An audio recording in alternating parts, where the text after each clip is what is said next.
Hey everyone, how's it going? Welcome to another episode of the How To series, where we sit down with Houdini artists and talk about different topics. Now, today is February 11th, which means it's the International Day of Women and Girls in Science. So, we have a special guest. It's Kate Xagoraris. Now, if you don't know Kate, she's an amazing VFX artist, currently working at MPC, and she loves science.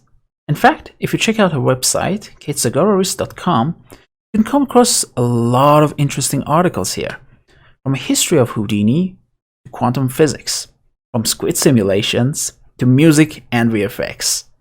Kate also has a great YouTube channel where she creates tutorials, and she has courses available, for example, on Houdini School. She has History of Houdini Systems and Scientific Phenomena in Houdini, and I'm sure she's going to add more courses as well. She also has a Discord server called Scientific Design in Houdini, and you can find a lot of different topics in here as well, from tutorials, science papers, side effects events, and maybe space launches.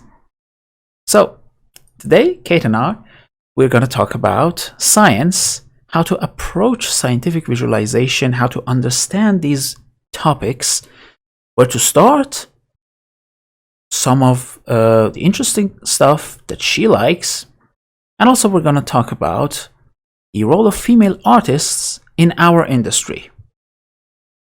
So, join us. Hi, Kate. Thank you so much for joining me here on the channel. I'm very excited about this one, scientific visualization. Let's go. Hi there. I'm happy to be here. Thank you for inviting me on. I'm excited to talk about this. Awesome. So could you introduce yourself to our viewers? Sure. I am a VFX artist in Toronto. I primarily work in simulations, so I create all of your smoke, explosions, rain effects that you see on the screen. I work for a company called MPC or Mr. X Toronto. We're slowly transitioning over to the MPC brand.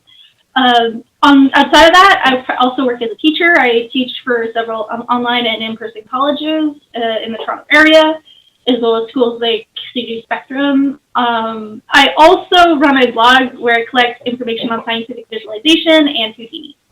Awesome. And I'm a huge fan of your website. I constantly check it for learning more because I love science and I'm very bad at it. So I need to learn more stuff.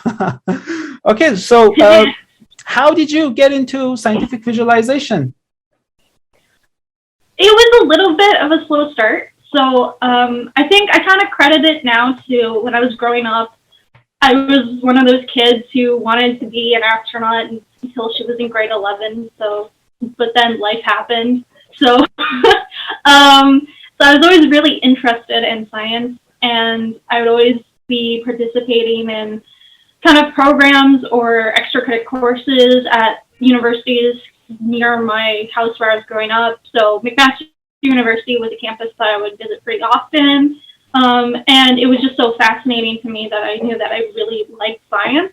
And then kind of halfway through my life, when I got to the stage of deciding where I wanted to go to college, and really wanted to do with my life, I didn't really know if going into the sciences was something I really wanted to do, or it was someone else was telling me to do because they felt like it was a safer option. So on top of that and some like mental health issues that I had at the time, I decided animation was something I really wanted to pursue.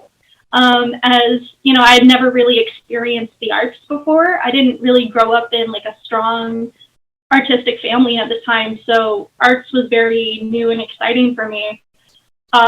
So I went to college for animation, and I slowly realized in the first semester that I didn't like animating. I just like animating is not for me, and I felt very trapped by that.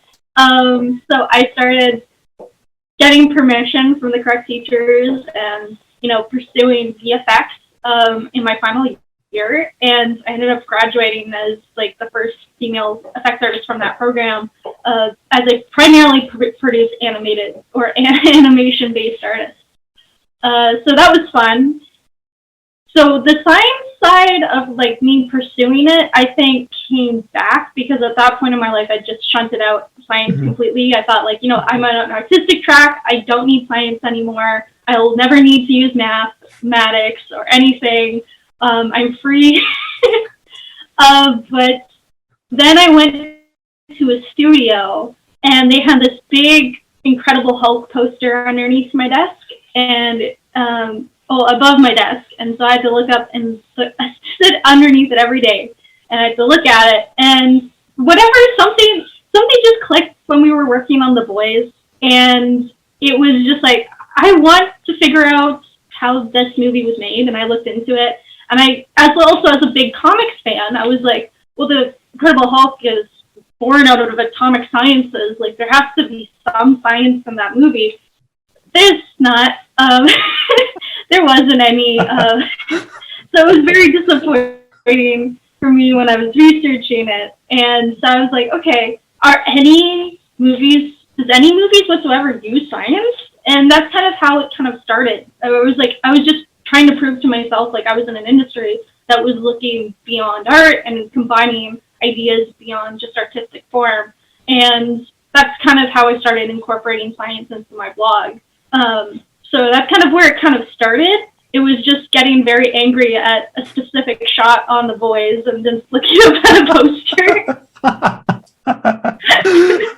That's awesome. So yeah, I can't even tell you what shot it was. You can't? Yeah, I can. Yeah, it was season 2. There's a shot where a Stormfront and Homelander are getting very frisky with each other. And he throws her through a pole. And so I had to do the debris coming out of that pole. And it was just like so many iterations of just that one pole, and nothing would line up in lighting, so we had to stay late and figure it out. And that's kind of the one shot that is connected to the science. Oh, I get it now. I get it. So probably the way the debris moved and the explosion was the problem, yeah? Yeah. It's probably not very scientific. I actually never thought about it. Oh, no, it wasn't. It wasn't. It was, it wasn't. I think it just stuck around because the motion blur was wrong. I had to just screwing up the motion blur too much. That's very interesting. Yeah. So you obviously started researching movies. Are there any movies that are actually scientifically correct or kind of correct? A little bit. I would say anything by Christopher Nolan is, because he really cares, and you can tell he cares as a director that, there is artistic vision in science. It's not just numbers. So he understands that. I would say, I don't know how many other films are physically accurate out there, but I do know The Dark, if you've seen that show. It's one of my favorite shows because it's great. It's kind of, it's just like the theories of quantum physics. I've never seen a show accurately tell the way and show visually through art, like how quantum physics kind of operates. And how, like, I mean, a God particle would never look like that in reality, but it works in the center, like, in the science of the show. So I would put The Dark up there. I know a lot of shows and movies have scientific advisors. Marvel has one, and they have I think they have multiple, but they have one main guy in California they go to, and they ask him about things. I think he's an astrophysicist. But there's another quantum scientist that they use. I think he's also from America, but he's helped, I think, rise VFX out with Ant-Man as well. So there's a lot of scientific advisors behind things, especially with like Star Trek Discovery. I think they also have a scientific advisor on that show. But I'm not sure by the end of the day how much science is actually translated from the advisor into shows or movies. So I think that's something that we have to learn to balance in film a little bit more. Yeah, kind of looking at the artistic value and the scientific one. I mean, probably like one of the most basics is wherever there's explosions in space and we hear all these destruction sounds, and then just that wouldn't be there actually. But then without it, you'll left with a kind of silent movie. So probably people don't like that. Yeah. I mean, but at the same time, looking at like movies like Interstellar, where the whole sequence in space and the satellite is rotating, and then there's like the crash. There's actually no sound in that particular shot, and I really enjoyed that. Like there's an explosion, and we hear nothing. I didn't even notice that. I'm gonna have to rewatch Interstellar. Yeah, that was something that I came across the last time I was watching. I was like, oh, he really paid attention to this part. Because there's like a whole awesome music in the background, but then when there's like the impact and the destruction, you actually don't hear it, which I think it's awesome. That's great. Yeah. So. Oh my gosh, it's so long. It's a great movie. I love it so much. I mean, Nolan usually doesn't really rely on CG for the movies. He usually creates like practical effects, but at the times that he goes for CG, it's just amazing. I love it. Yeah. So your favorite topic in science? I'm very curious about that. Ooh, okay. So I think you and me both know that I would default to space any day. But I think I've been very fascinated with marine biology recently, because it's one thing to talk about like quantum science, and then quantum computing. Like I love going into topics like that because it really kind of makes me more aware of like all the little tiny details and sub details that we need to factor in when we travel into space. But I really like octopuses and squids right now. I'm fascinated by like the deep sea squids that you see around like kind of like oil rigs, because there's so many oil rig cams that catch all these new creatures that we've never seen before because they're storing them up from trenches. And it was just like, when I see them, they look so alien to me that I kind of want to understand what they do. But then you learn that they're over 10 meters tall, and you go, okay, no, I'm happy never to swim in the ocean in that area. But I was personally like, I want to have an interaction with an octopus other than in an aquarium, because I think they're very fascinating creatures. They really are. Even though they're tasty, like, I still love them. So I would say, if I had to pick a science, I'd really like to study like squids or octopuses.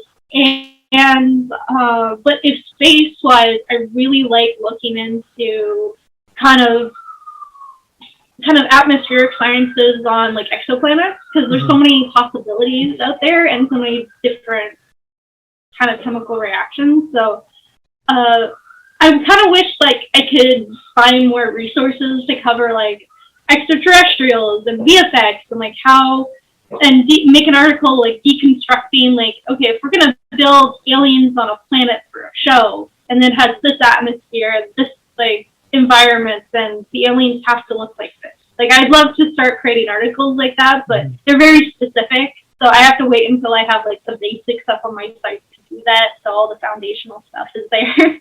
I think you're going to be that resource in the future. People are going to come to your website for that. Hopefully. Like, I don't see about the site. Like, I honestly was a little bit blind for a while of like how popular it was, because it really took off during quarantine. And I think that was because I got like laid off during quarantine. I had time to write more articles and publish more articles, so it got noticed more. But it's still mind-boggling to me that it's popular, and it hasn't quite sunk in yet. I get that feeling. I'm very nervous. Yeah.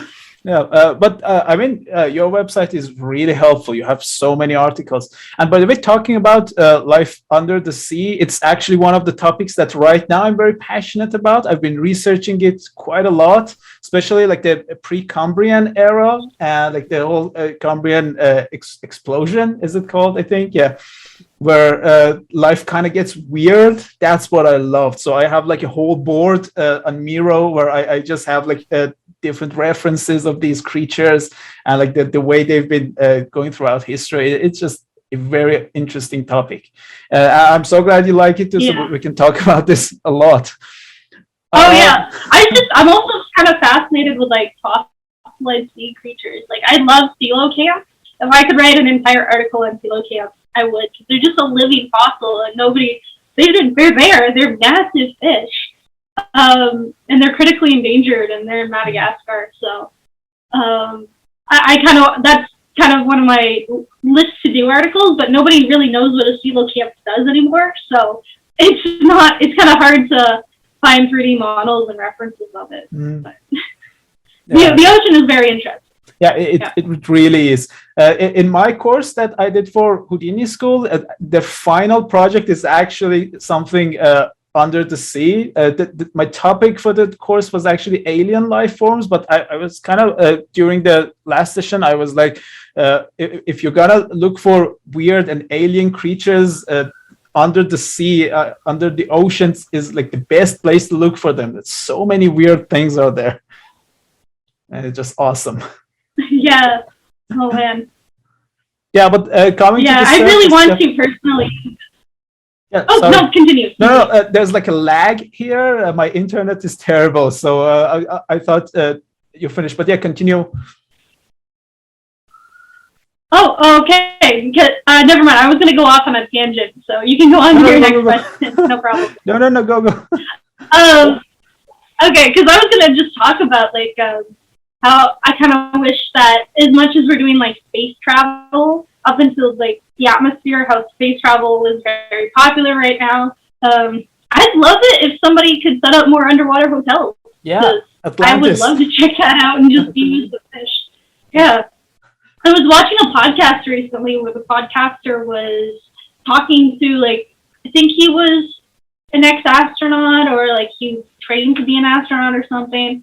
And like NASA has this underwater kind of scuba diving hotel that they use to kind of, because a part of being an astronaut, I think you have to learn how to scuba dive. So they send them down there to kind of get used to an underwater environment. And he was talking about how like terrifying it is to go out of the hatch and like go to the bathroom in the water at night because all the fish get used to the idea that humans are like producing waste and they form you. Yeah, that's really like I kind of wish like I could have that experience because it sounds like so much more interesting. But like if I could go to space or go underwater, it'd be a hard choice. Yeah. It's all right.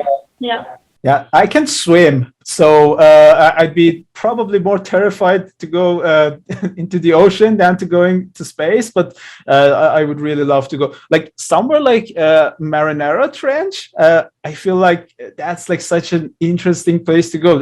The way I've researched it, I know there are like weird creatures there that we have really no idea what they are. And they keep finding new things down there. So I'm hoping we kind of come across something weird. Yeah, I hope so too. But I mean, I think James Cameron went down there for Avatar, right? Mm-hmm. And I think he came up and someone said, "How was it?" And he goes, "It's dark." Yeah. And that was his consensus. I mean, as far as I know, you like with the most powerful lights, when you go down there, you can probably like see like 1 meter, 2 meters, nothing more. So most of the creatures down there are so used to this, and the way, at least as far as I know, since there's like too much pressure, they usually don't really have skeletons, so they're usually just like on the surface down there, and they can't really move. So I'm pretty sure there are stuff down there that we don't know about, but I mean, it would be lovely to see one of those. Yeah, absolutely. Yeah, it's just. I'm just gonna pour myself another cup of tea if that's okay. Yeah, sure, definitely. Yeah. Okay. Feel free.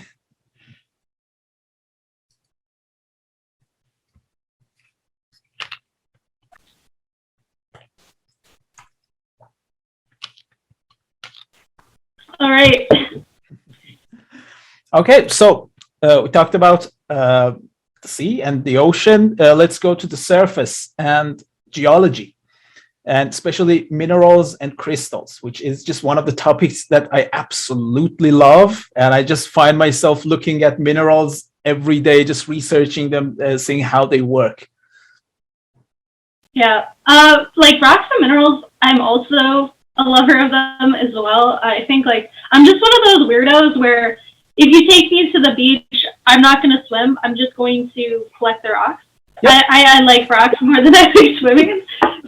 So I have a box in my closet where it's just rocks that I like or fossils that I found. And it's annoying to carry every time I move to a new condo, but I keep it. And so I always love looking at crystals and rocks and things like that. And I think crystal structures are a really good basic way or foundational way to get into sciences, because crystalline structures are used or are seen in almost everything, like especially if you're studying like amino acids, there's crystalline structures in there. So seeing a crystal structure is just a larger representation of a smaller representation. That will kind of help you understand other sciences. And like understanding rocks and minerals, you need, if you study them, you have to understand the periodic table of elements, which is also a foundational knowledge to getting into science and understanding how chemistry works. Or if you want to go astrochemistry and study life on other worlds or atmospheres, you have to understand the elements that are out there. Like rocks, especially, like they're kind of like a timeline as well, like of how the Earth evolved. So they are a great starting place if you want to study anything, or if you're a beginner artist and you still haven't decided what you really want to model or do. Like rocks are a really good way, and I know it sounds really boring, but you can generate some really stunning results. Yeah.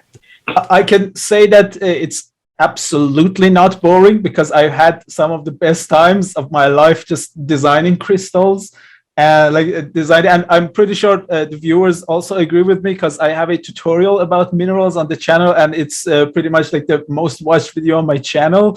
So it's just an amazing topic. I also agree with that. And one of the resources I usually check is mindat.org, which has like a bunch of images, all the information there. What are some of the resources that you usually use? I use a lot. So when I use resources for rocks and minerals, I kind of, you start with that generic Google search.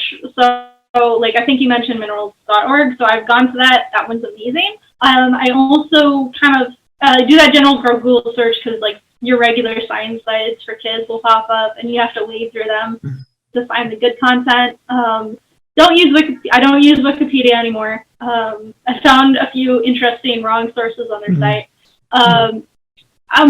My favorite spot to go is honestly to natural history museum sites, because generally, especially in the States, I believe they have a few of them are like sharing knowledge, and they have a public database of I know they have one for like zoology, so they share specimens and they share like scans of specimens. But a lot of them have sites on like what type of rocks they have in their museum, or like how old they've been. The ROM in Toronto, so the Royal Ontario Museum, has like I think one of the best rock collections in Canada, and I love like where I live right now, because it's like 5 minutes down the road, and they have a whole room just dedicated to rocks. So if I ever want to just learn more about a specific type of rock, I can probably find it in there. But so I kind of check out museums like that. I think they're a great way of just condensing. They condense everything together for you, and they're a great source to use, because a museum just is like a bunch of scientists and collections merged together, so it's great. I think rock-wise, I also kind of, especially if it's coming down to like modeling them and studying the texture of them and how they look, it's always good to have the rock in question in front of you. So like, there's no better reference than real life. And I think that's kind of it, of where I reference rocks from. Yeah, just approaching them directly is obviously a great way of doing it. I mean, coming to minerals, unless they're toxic, which some of them are, but the rest of them should also be much better to kind of touch it, see how it works, putting it under light to see how it reacts to it. Because, I mean, it gets to the shading part, I guess, but that's also probably one of the most important sections in designing minerals, the actual shading part. How do you approach shading?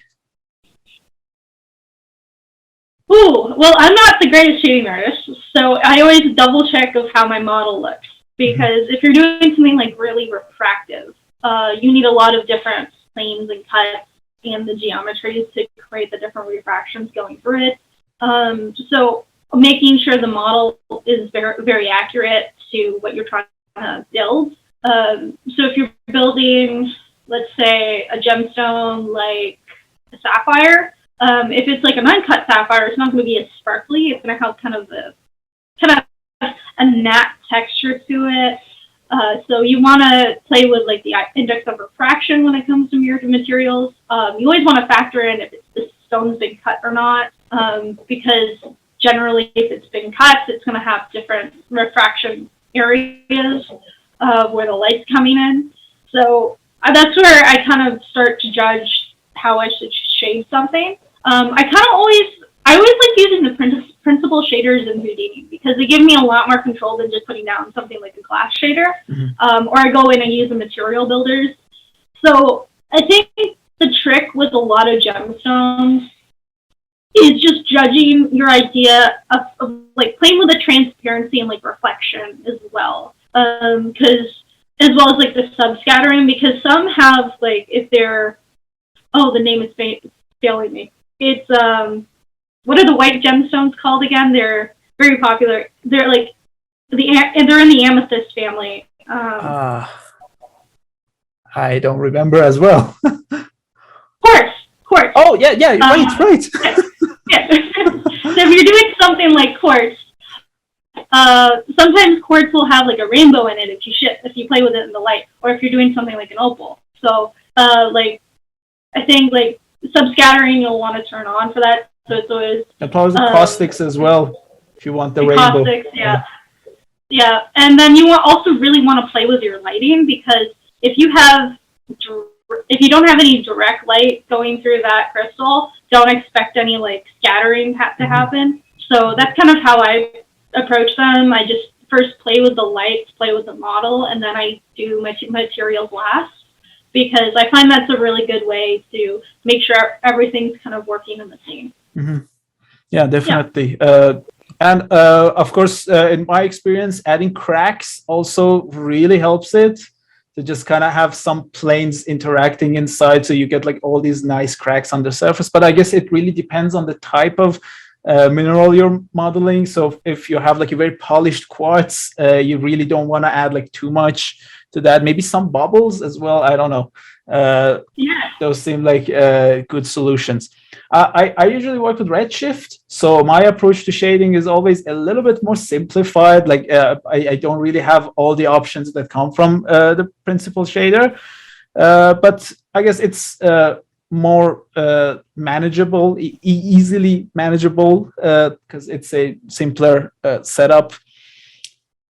And just talking about minerals, I'm gonna include a couple of videos in a playlist, which you're probably gonna see up there right now, and it's gonna include like some links for some of the stuff, like how minerals are formed, how you can just explore them, stuff like that, just for the viewers to know. We're gonna have some references. Now, you talked about chemistry and how these molecular bonds are formed, and how we can zoom in and kind of find a section of this mineral, let's say, and study that. And I know you've been getting into visualizing these structures. So do you want to talk about that? Sure. So chemistry is something that it's a painful topic for me because I always failed my chemistry classes growing up. So relearning chemistry has been fun. I mean, this is something I love about science is like it never clicks in at the right when you want it to, but like science gets better. You understand science better with age, I think. So it's like don't ever feel like you don't understand it right now because you're gonna understand it probably in the future. So I've been looking into chemistry a lot because it is a very foundational thing in the sciences. And right now I've kind of been asked by Grid Markets to create a presentation on basically visualizing proteins in Houdini. So this presentation is going to be happening in February. It's February 17th. And it's going to be hopefully really good. We've been consulting with, I think, two formal people who've been working with scientific visualization for over 10 years collectively. I forget which company they're at, but I'll be crediting them in the presentation when it airs, but it's going to be public, so if anybody wants to join it and learn how to model these things in Houdini, we'll be talking about that. We'll be also, so the topic of the presentation, we'll be talking about visualizing proteins associated with diabetes. So I can never pronounce the molecules correctly, but it's we're going to be focusing on the proteins, the structures that are secreted in the pancreas, because the pancreas plays a huge role in diabetes. And it's been fun looking into that because my family is I have a family member who works as a diabetes educator, and she deals with like high risk diabetic patients. So she was very interested when I mentioned I was looking into this, and it turns out that like even hospitals use the data source that we're using. Sorry, I gotta take a drink. My voice is giving out. Oh, feel comfortable. So we are kind of deconstructing of how you would want to visualize these particles. So they're like we're using the protein data bank to RCSP? drag data from.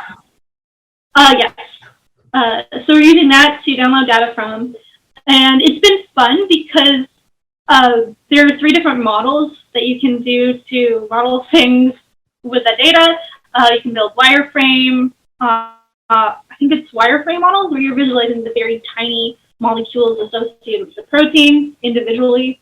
And then you're doing space filling diagrams. So every atom is massive and they're bulky. And then you're kind of doing something called ribbon diagrams, which form the helices of the overarching structure. And it's the hardest part so far has been like visualizing the helices because it's much more easier to visualize the small molecules than the helices because there's such a massive overarching structure. You kind of have to cheat a bit when you're creating them, which I hate to say when it's science, but it's true. You have to selectively choose like the start and end points of the helices of which atoms you want to grab, and then which direction the helices is like going as a spiral. So like this week, I've got to talk to a very nice guy named Michael who has experience with this, and he was talking. He's excited for the presentation as well, but he was mentioning about how like you have to always select the carbon atom when you're like modeling these helices, and you have to choose like the endpoint atom, which is usually like an oxygen atom as well. And it's very detailed, and it was a lot more effort than I was kind of expecting because I just thought, oh, it's just bring in the point cloud data, bring in a wireframe, or just delete the groups, selectively delete the groups, and then model the different groups. It's much more complex than that. So a part of like what I'm also doing is like how can I represent these particles as like a very interesting kind of cinematic. So that's kind of on my to-do list this week where I've modeled I think 8 different proteins for this presentation, and I think we're going to be focusing on one in particular, but rendering of them has been fun because I don't know which texture I should use, because you can make it very sci-fi looking, or you can make it very boring like you see in a regular cinematic with like just a straight matte texture on it. So it's been fun so far. Yeah, that's very interesting. I'm definitely going to be in that presentation. I really want to learn these. My exposure to these kind of setups has been following the tutorials made by the Making Biocinematics channel. I don't remember. Yeah, I don't remember his name. I think it was Stuart, but I don't. I'm missing the last name. I'm not sure what his last name, but he has a lot of really interesting stuff, especially like creating actin filaments, which they were really interesting. I would encourage the viewers to actually go watch that as well, because that was just a great tutorial. Maybe we can have him on the channel. I don't know. I have to ask him, see if he's interested. But yeah, that sounds really interesting. And just visualizing them, what you said, doing like the boring, more scientifically accurate version versus doing the science fiction one where it's just like maybe glowing and things are just going crazy. Both to me sound very interesting. Just approaching it should be really awesome. So talk about proteins. Any other stuff in the chemistry area that you're excited about? I am looking into a few different things. So let me check my.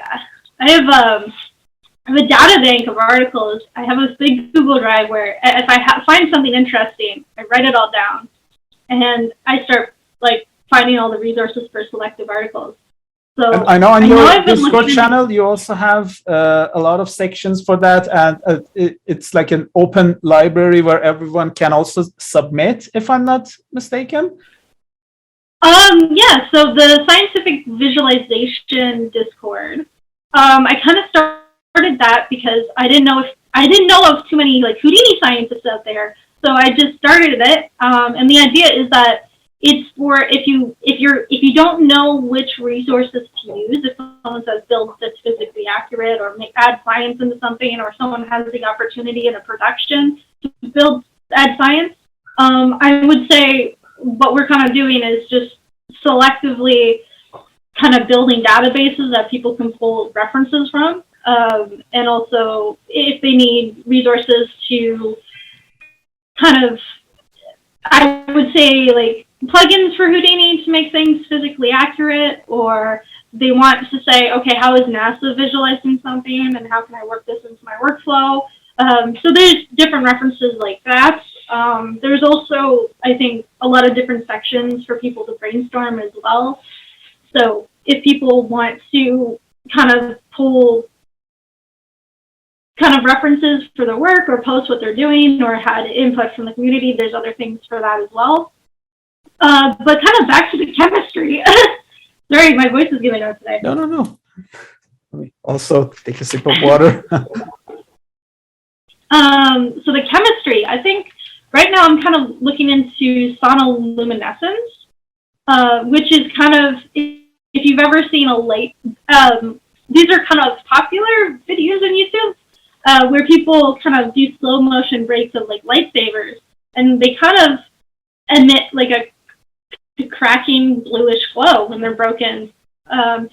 So sonoluminescence is kind of just this kind of this chemistry kind of spark that happens when like things are broken. So I'm kind of looking into that. I'm also kind of looking into the chemistry of like bioluminescence, because I find there isn't a lot of good renderings of characters with bioluminescence. Like there's a lot of it in Avatar, which is great. I saw a reference yesterday. Somebody got nominated for VES and they had this little fishy and the tail had the bioluminescent glow on it. So I think we're getting better at seeing more examples of that in the community, but I kind of want to research like how it physically happens.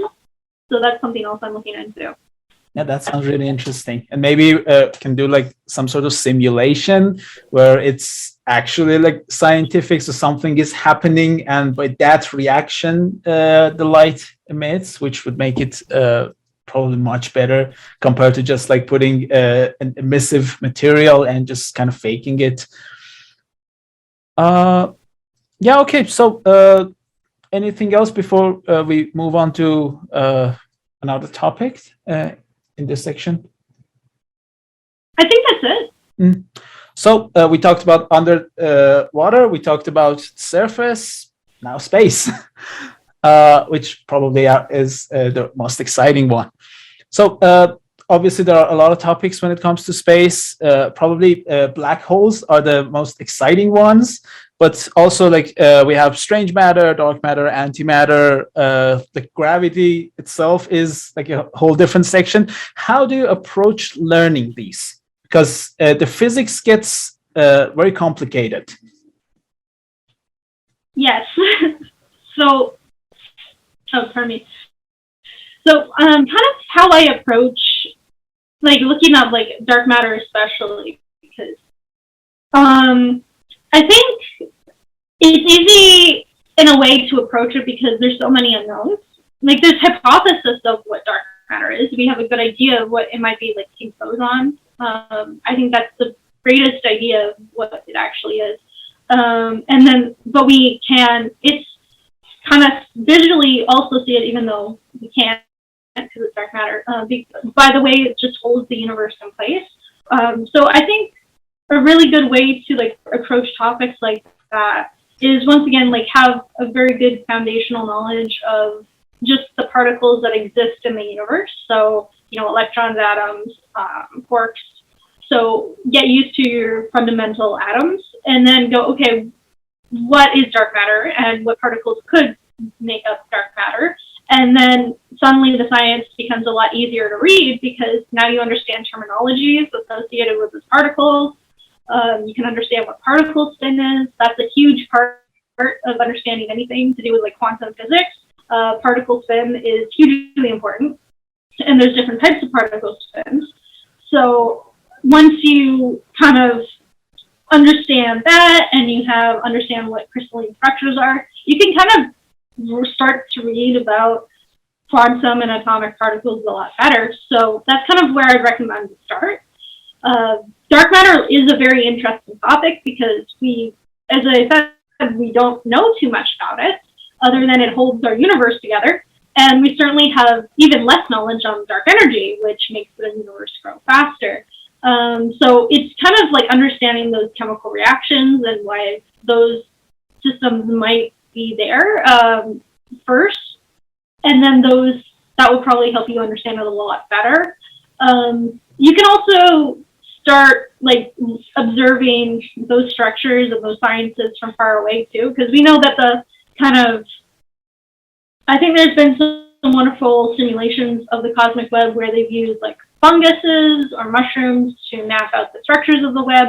So you can kind of jump into it from like a nature standpoint as well, where you can study those structures and then go, okay, well, if the particles and the matter is spread out like this, then this is kind of how it's built. So you can also jump into it from many different angles because there's lots of different sciences that are incorporated into it. Awesome. So how would you go about like visualizing, I don't know, like a nebula? So I know you have like tutorials for that, but just an overall view, how would you research it? How would you kind of do it more physically or scientifically accurate? Nebulas are very tricky. So I would say, because I was talking to somebody who was working with NASA a little bit, and he mentioned how we were talking about how NASA uses Houdini and visualizes like nebulas and things like that. And they were mentioning that NASA actually represents galaxies with like color codes. So like color spectrum. They like put down a few bops or like bring in their data into Houdini, and then they kind of put in those color codes, and then that's how the galaxy is kind of represented. So it's their way of like reading nebula data is visualizing it's kind of a little bit different of how we'd approach it because we'd like to kind of use our imaginations and put like a smoke sim and everything like that. But I think there's like a lot more to be learned about nebulas, because if you wanted to build one that was physically accurate, which is a little bit tricky in Houdini because there's so many different factors when it comes to nebulas, you have to kind of account for how the nebula was made, because like emission nebulas and I'm trying to remember all the different nebula types out there. Dark nebulas, there's all of them are kind of generated in unique ways. Some are remnants of supernovas. So you have to take into account, okay, which nebula do I want to make? And then start by factoring in, okay, if it's created from like a star exploding and these are remnants of a star, then it's going to be spread out like a circle, or it's going to be spread out like an explosion. And then you kind of have to factor in, okay, what's holding these kind of pyro or like emissive structures in place? So what's causing the gravitational pull to keep these together, and where is the gravitational pull coming from? And then after you factor that in, you can say, okay, which part and where are my stars coming from, and how are they born, and what materials are in my nebula, and what type of stars will be generated from my nebula. So there's all these different things that you need to consider. So if you want to build a physically accurate nebula, you have to talk about how, like what colors, I think a good starting point would be like, what colors are you using? Because if it's like green, there might be like iron in that nebula. There might be iron particles. So that different elements will form different stars, or different gravitational pulls will form different stars, or kind of debris or matter. So making sure you have those factors like written down or in front of you is a really good place to start. I don't think I've ever seen a physically accurate nebula in Houdini. I feel like it's not possible with everything you mentioned right now. Yeah. I think it could be possible. I think it might take someone like a few months. Yeah, probably. If they like put their time aside and did it.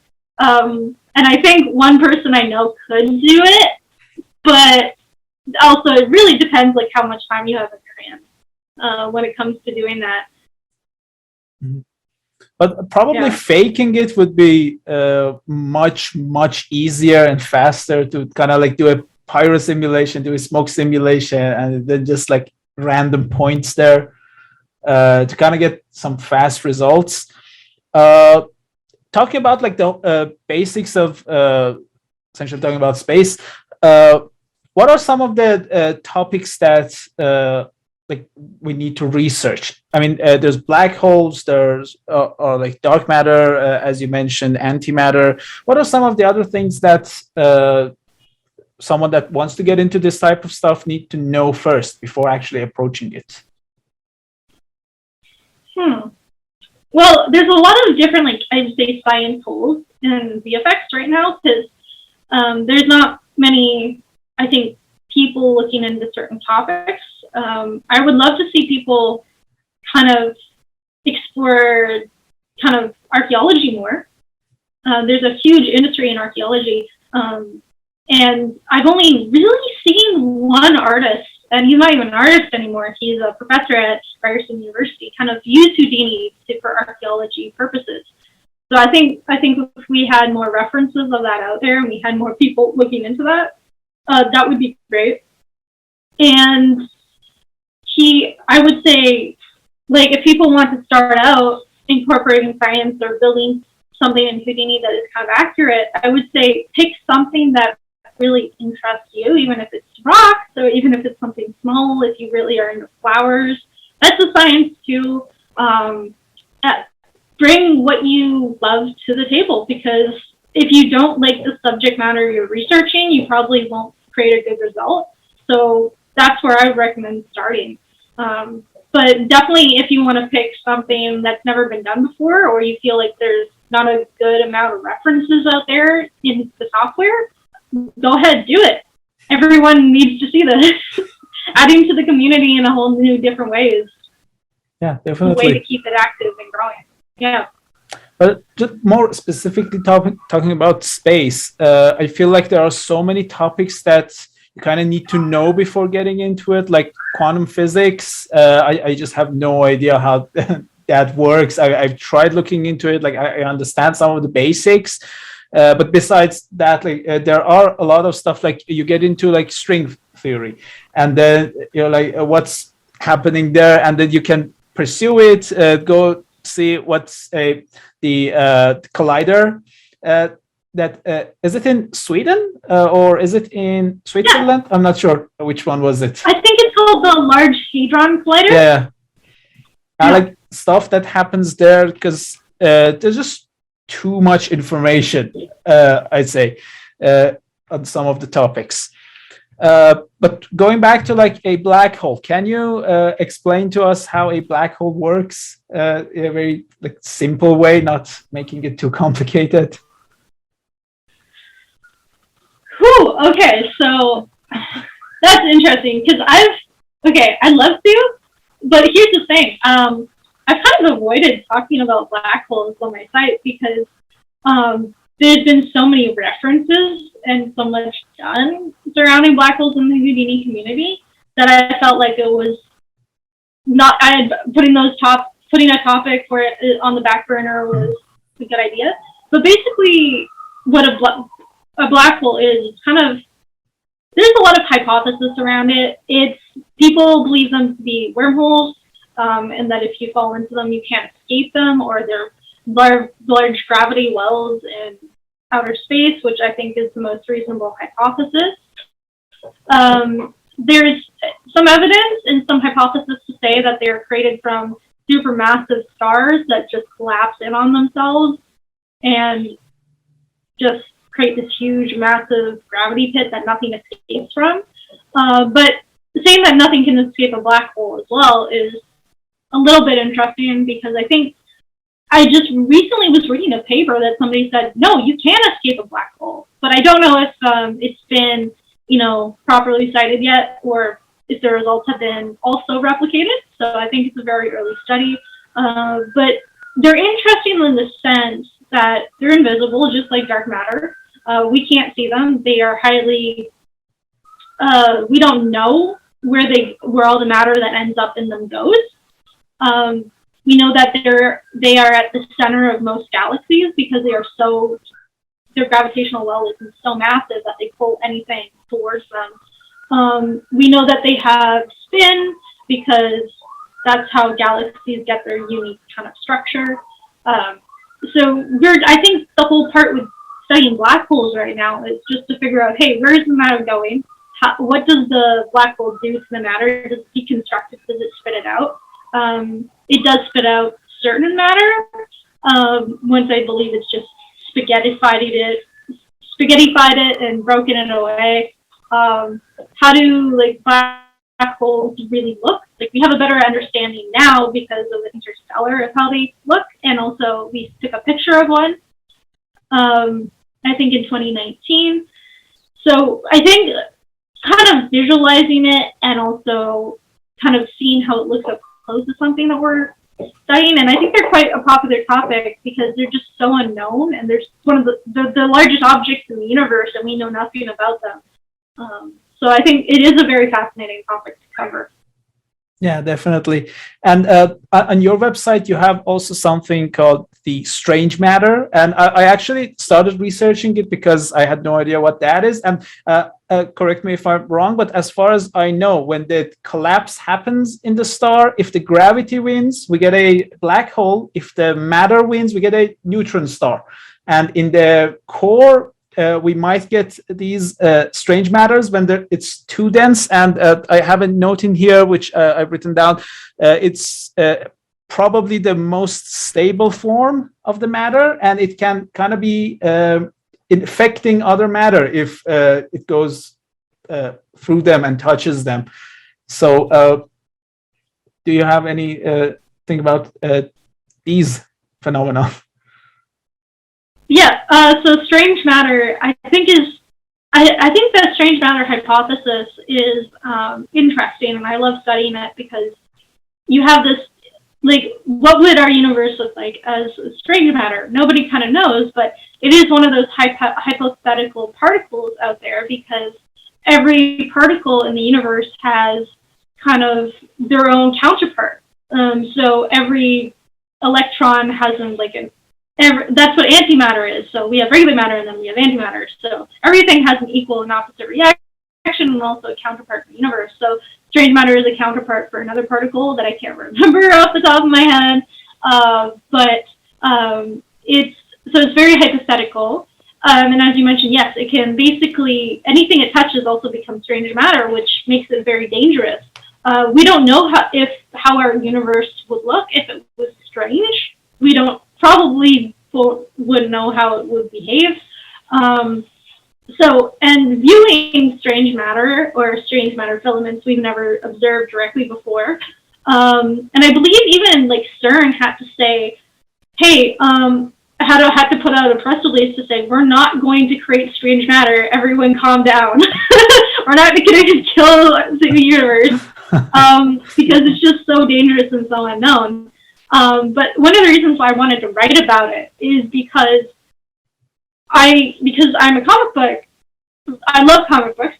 I have a massive collection through the years, and a large part of behind kind of Marvel heroes and everything is how the science created them to have their superpowers, and especially with the Fantastic Four. If you go, if they were hit by strange matter, maybe that's, or they were hit by dark matter, maybe that's why one of them is invisible, right?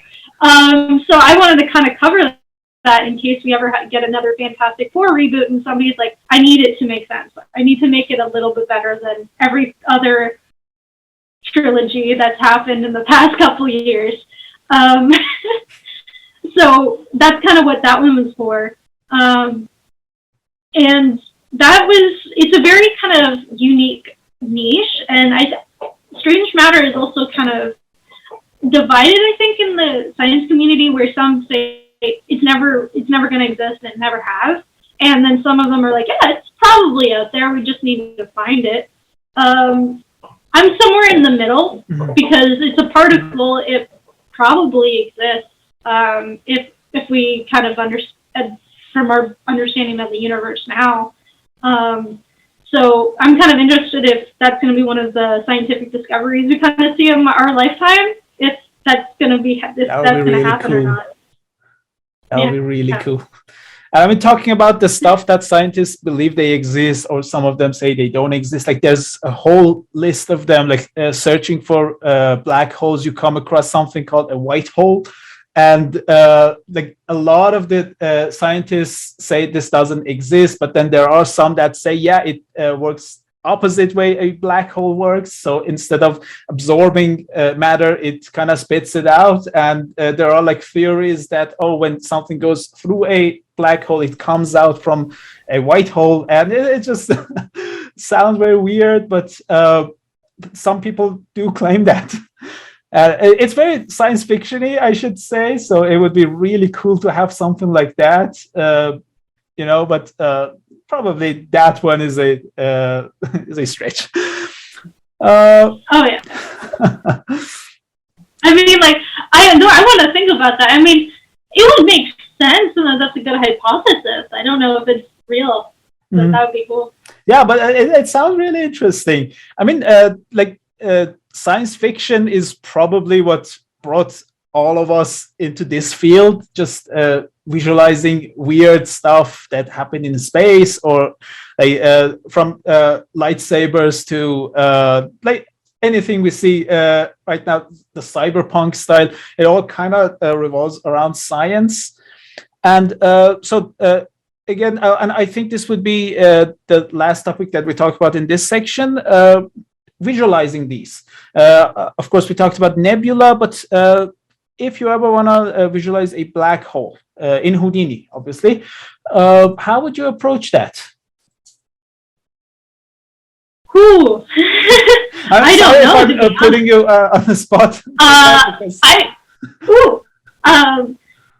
Well, I don't see. This is the thing, though. It's I haven't actually done too much research into this, but I would say the first place I would kind of start is how would you represent the distortion around a black hole correctly? Because if you have something that's not reflective or refractive or reflecting any light, it's kind of hard to build the distortion around it because there's no kind of material or texture behind it.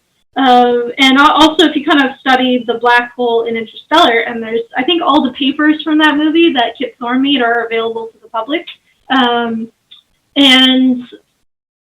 he mentions how they had to build a whole new different render engine for Interstellar just to render that distortion correctly. And even then, I think they didn't realize what they had actually done. And then Kip Thorne was like, "Oh, stop! This is good. Don't throw it away. This is a perfect pass." So that's kind of the place I would start, build the distortion, figure out how the distortion might work. And then from there, I guess, how would you want to kind of represent the colors or the pit of the black hole itself? Or if you have any emission streams of the matter coming out of it, how would you make that look correct? Do you want to represent it as a big black sphere, or a pit in the universe, or do you want it to kind of have that kind of yellow kind of glow that you've seen in the first ever picture of a black hole that was released in 2019? So I think just kind of pulling how you'd like to represent it, or there's been a lot of different representations in the community that have rings around it as well, or matter around it, or dust. And I would kind of lean away from putting dust and debris around it because realistically, you're not going to see a cube of dirt going into a black hole. You're going to see a spaghettified strand of matter going into it. So kind of picking apart the different elements of how it would work and how it would look to you observing it from afar would be the first place where I'd kind of start. And if I don't know if it's fully possible to bring in a data set from a black hole, from NASA data especially, but I think it can be done because there is a Houdini toolset for astrophysical visualization.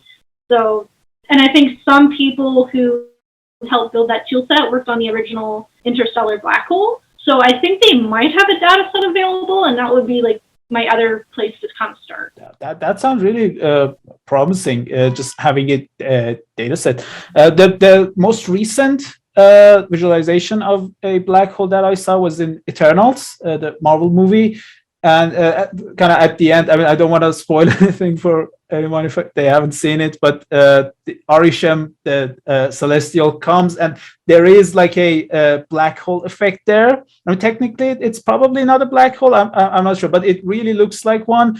So, for example, personally, when I think about it, I'm do I have to rely on the shading section more, or do I have to rely on the actual design? Because technically, if thinking about all of these as particles, you can say, okay, I can put down a sphere, and any particle that comes, if they go beyond this point, which is probably going to be the event horizon, when they go beyond that, they're going to be destroyed. They're going to go inside. So this part would be empty, but everything around it, we're going to have particles that are moving. And so trailing them would look kind of nice. But on the other hand, you can really rely on the shading and create a sphere, maybe play with the IOR so everything breaks when they hit this thing. So I guess I just don't know which one you should put higher, maybe a combination of both.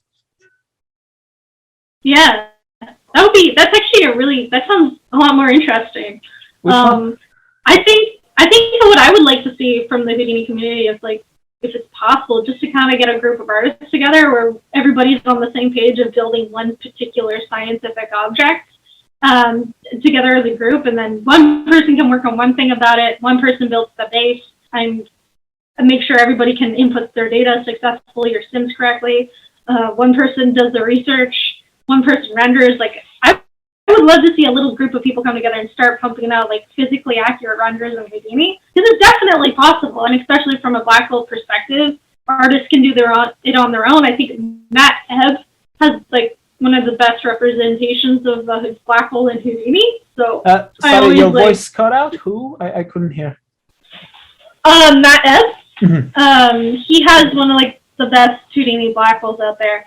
So I think that's kind of what, if there's going to be like any big visualizations in the Houdini community, it's going to be a group of artists getting together and making sure everything is physically accurate when it comes to things like that. Yeah, that sounds really promising. Maybe you can start it. I'm sure people will join. I'm sure people will join. I mean, if I can contribute to anything, I'm not sure, but if I can, I'd love to be involved in a project like that. So we talked about all of this, and today is the International Day of Women and Girls in Science. So first of all, congratulations.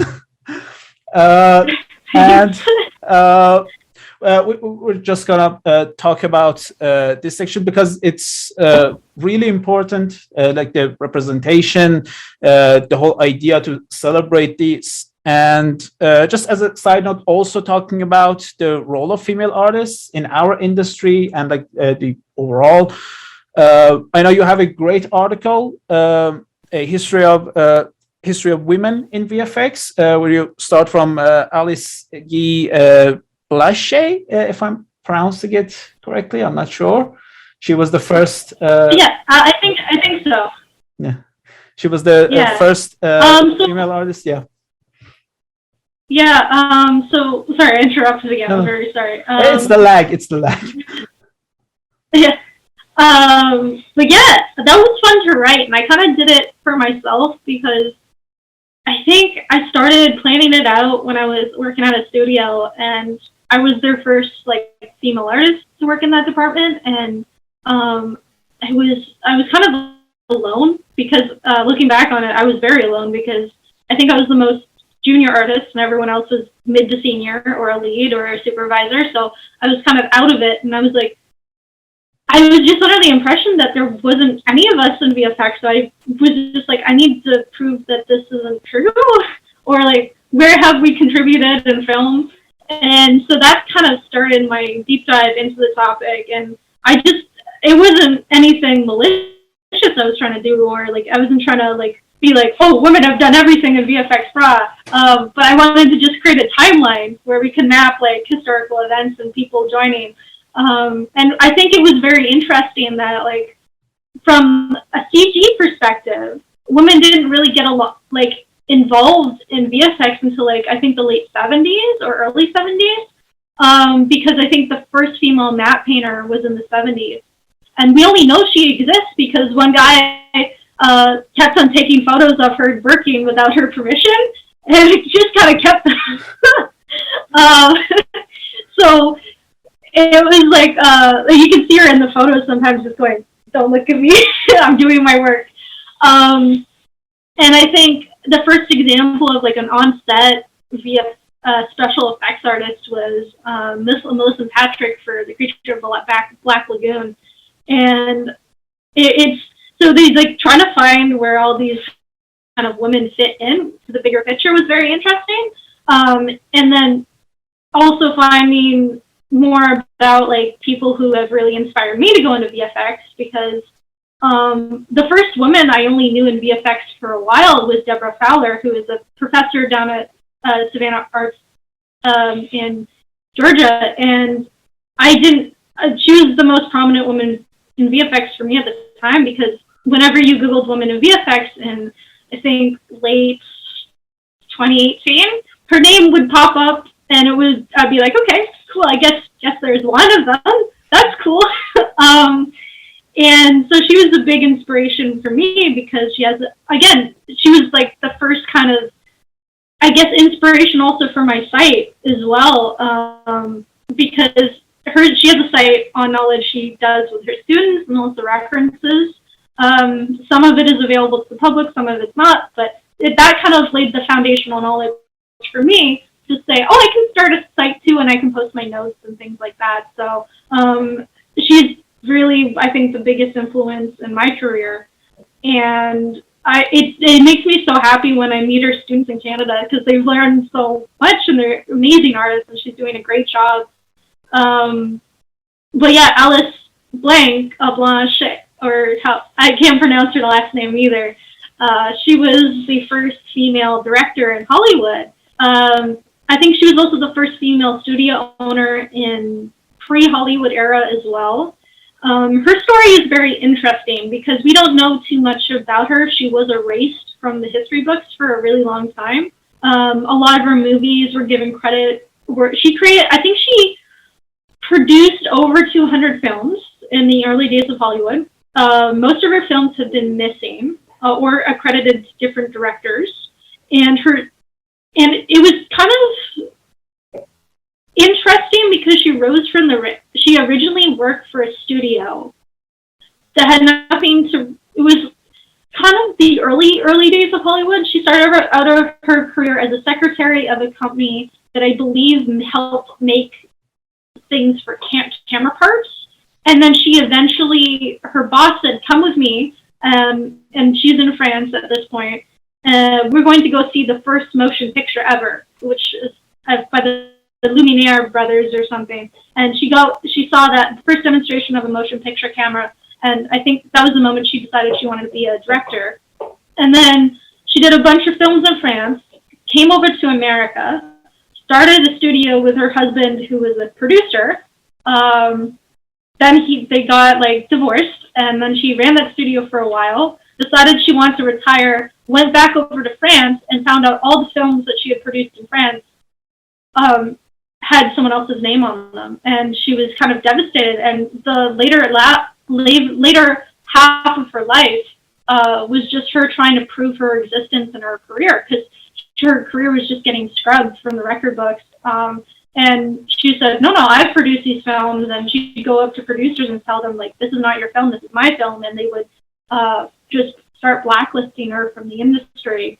And I think there's multiple letters that have been found from her daughters confirming this, or letters that she's written to people confirming that this happened.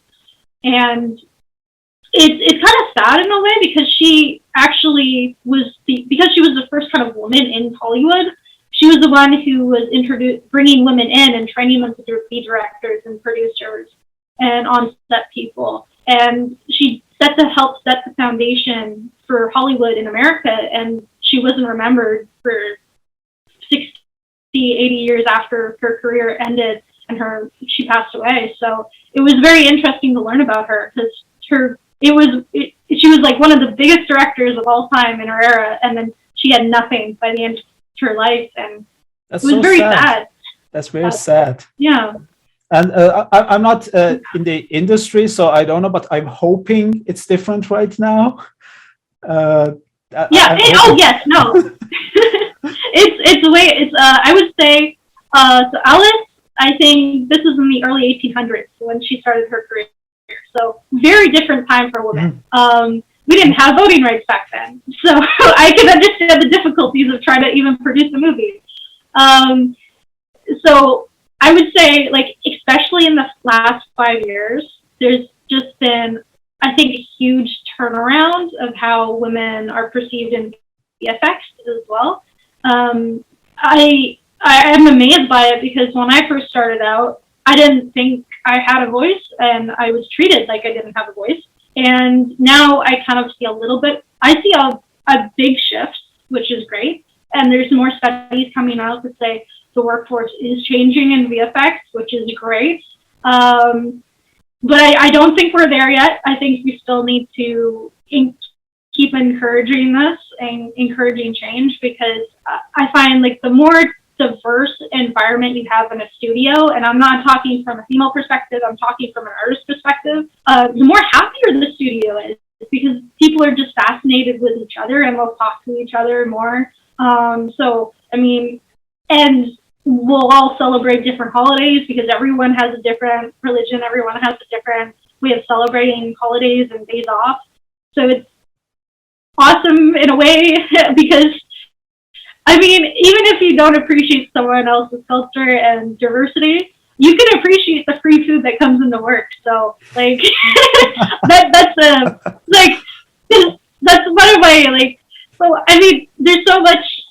I love diverse working environments, and that's one of the reasons I just love my current environment, because everyone is just it has been traveling or like across America, or it's from Australia, or it's from Sweden, and it's like, wow, this is so great. And everyone's just exploring in the office or Toronto for the first time, especially with quarantine, because everyone just came to Toronto to work and has been locked up in a condo. So we're all learning and exploring together, which is great. So I would say like diversity does matter, and it makes people a lot happier in the studio. Yeah, definitely. Yeah. Of course, it's a really important topic. I'm just curious, do you have any artists from Iran, my country? I've only met one, to be honest. Yeah, which is sad. I think that was maybe in Deluxe, when I was working for Deluxe Animation, now Company 3 Animation. So I think what's interesting though is that I was doing I had a class with a bunch of students from South Africa, and I was really amazed at how like the industry is taking off there, and I'm very excited about that because it's very cool to see their cultural interpretation of art and how that's being brought into kind of the mainstream sphere as well. I think there's a few game studios in like Greece as well, so there's more Greek artists coming in as well. So that's great. I haven't seen many native North American artists in VFX.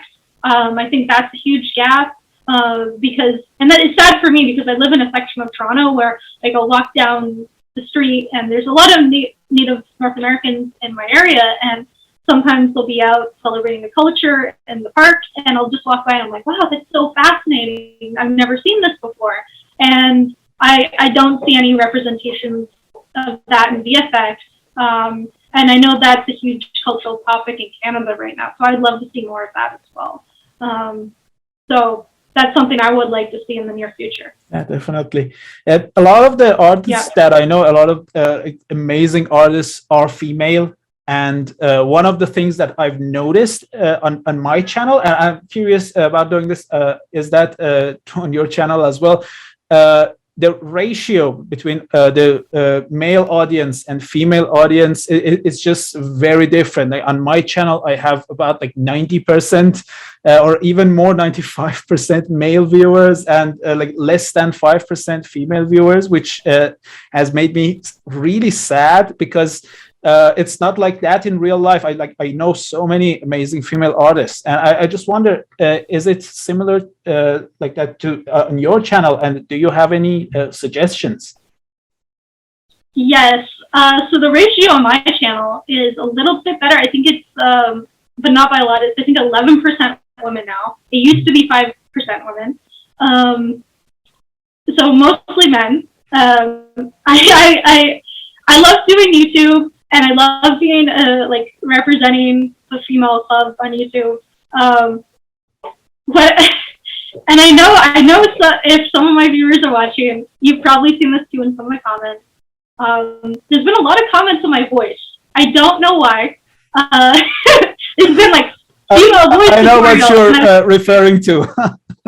I've seen it in the videos. Yeah. Like I find it hilarious, but it happens a lot. And like some of them I'll keep there because I find them very funny and very flattering, so I'll keep it there. Some of them I do have to remove because they're very specific. And so I think it's interesting seeing like a female Houdini artist on YouTube. Nothing bad has happened. Just those voice comments, which is great. Some of them are helpful where they're like, you're too quiet. It's almost an ASMR tutorial. You gotta crank up the volume a little bit. So some of them are very helpful. But yes, it's the comment section kind of makes my day sometimes.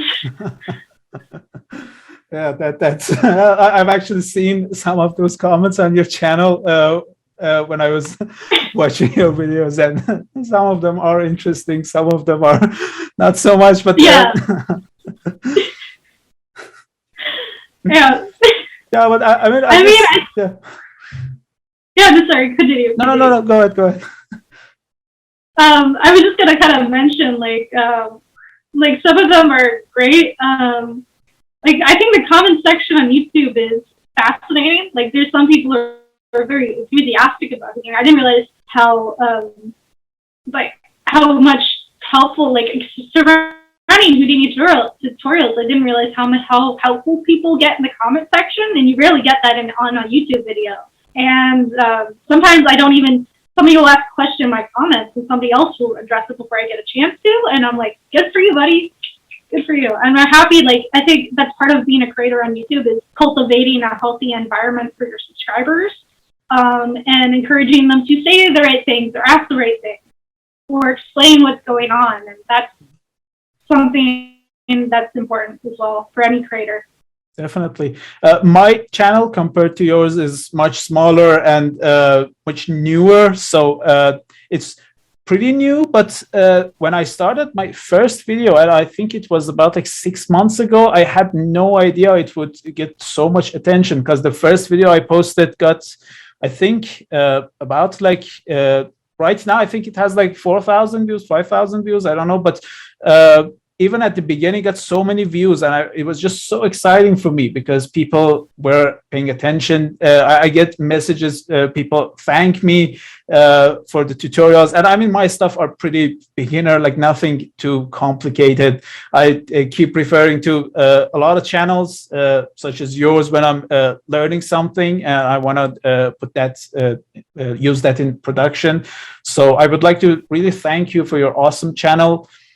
For representing women in this field. I know it's been probably tough getting where you are right now.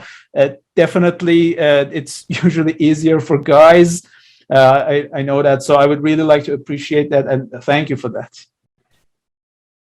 Thank you, and also, like, thank you for inviting me on today. It's been great. I'm really happy. But like, yeah, thank you. Yeah, it's been an interesting journey. And it's like, I think in some way it's like when you're a Houdini creator and you have an audience, you get a bigger voice in the community. And I'm very thankful that I have a voice, and I'm not used to having a voice, to be honest. So this is very new to me, and I'm still getting used to it. But I remember when I was starting off, like, I got some interesting interview comments. There's that I presume my counterparts didn't get. Like, I think the first ever interview I had for the industry, I was sitting down and the interviewer was going great for like 20 minutes. And then the interviewer goes, well, because I was straight out of school, he goes, well, what are your career goals? What are you interested in? And I said, listen, I'm really interested in what I'm applying to, so the job position that I was doing. But I said, I'm aiming to be like an effects artist. Like, I really want to go into effects. I'm really interested in VFX. And he goes, and he stops me and he goes, you will never go into VFX. And he just straight up tells me that in the interview. And he heavily implies it's because of my gender. And it was a very sad interview, but I got the job, so I'm not complaining. It was a good starting That's a position. terrible thing to say. I should.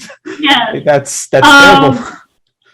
Yeah, it was pretty terrible. But I didn't really listen to him, and I think the reason I didn't listen to him because at the time I had a really good support system where I had teachers who were supporting me out of college who never said I couldn't do anything, who just put a smile on their face and told me what to do, and said, listen, this is how you apply for a job. They gave me the basics. They were supportive. And they tried to learn what I was doing along with me, even if some of them didn't quite understand. And I think that's what made me not really care about comments like that at the beginning. So I would kind of say to anyone who goes through something like that in this day and age is don't listen, don't take it to heart, don't take it personally, even if it is a personal comment like that. Because by the end of the day, it's one person. It doesn't represent the entire industry as a whole.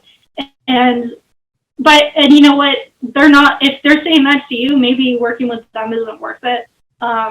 Because that's going to be their behavior at work, and you don't want to work with someone like that. So I would say, like, don't take it to heart. Don't take it personally. No one, you cannot go into this industry and expect everyone to like you, because that's not how it works. You can't be friends with everyone at a studio. Someone won't like you, and that's okay. That's out of your control, and that's fine. So if something like that happens, don't take it personally. Keep doing your job. Yeah. I really hope it is different now compared to like the experience you had. It is different. Mm-hmm. Yeah. I think I'm at like a good point in my career where I think it is changing. I think I'm like looking back on everything. I think there is more opportunities for female artists. I think studios are recognizing that they can't just selectively and pick and choose people based on what their comfort level is.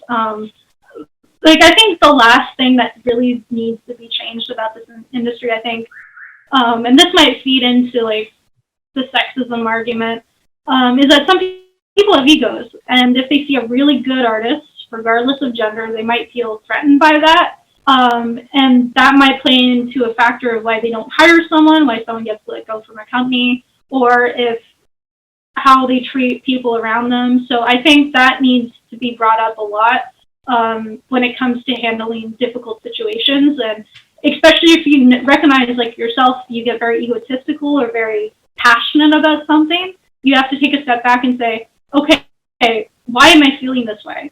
And kind of deconstruct of why you're reacting to this in a particular way. And if you can do that, and you can justify your anger or your happiness or your obsession with something or your passion for something, then it's okay to feel like that. And it's okay to feel that way about a certain person or a certain project or a certain shot or a certain situation. And if you can do that as an artist, that's really good. Amazing. So we're getting close to the end of this session. Any last words do you want to? I don't know. I would say still add more science into film. We need it desperately. It's going to, I don't want to see any more boring sci-fi films that are just very generic. I want to see different things. Embrace the science. Bring more steampunk into workflows. I like that too. Like, you know what? Someone turned BioShock into a movie. I'd love to see that. Or a TV series. Definitely. It's one of my favorite things. Amazing. And add science to BioShock. It was a great job. So thank you so much for joining me. It was an amazing session. I really enjoyed it. Can't wait to see your presentation on February 17th. I'm definitely going to be there. Really going to be interesting. Can't wait to see the other courses you do, whether they're on Houdini School or any other places. Can't wait to see more tutorials. I think you posted something yesterday. I haven't had time to watch it, but I'm going to get into that as well. Oh. Yeah. Thanks. Awesome. Thank you so much. Thank you. It was great meeting you and talking to you today, and thank you for inviting me on. It's been great to talk about science with you.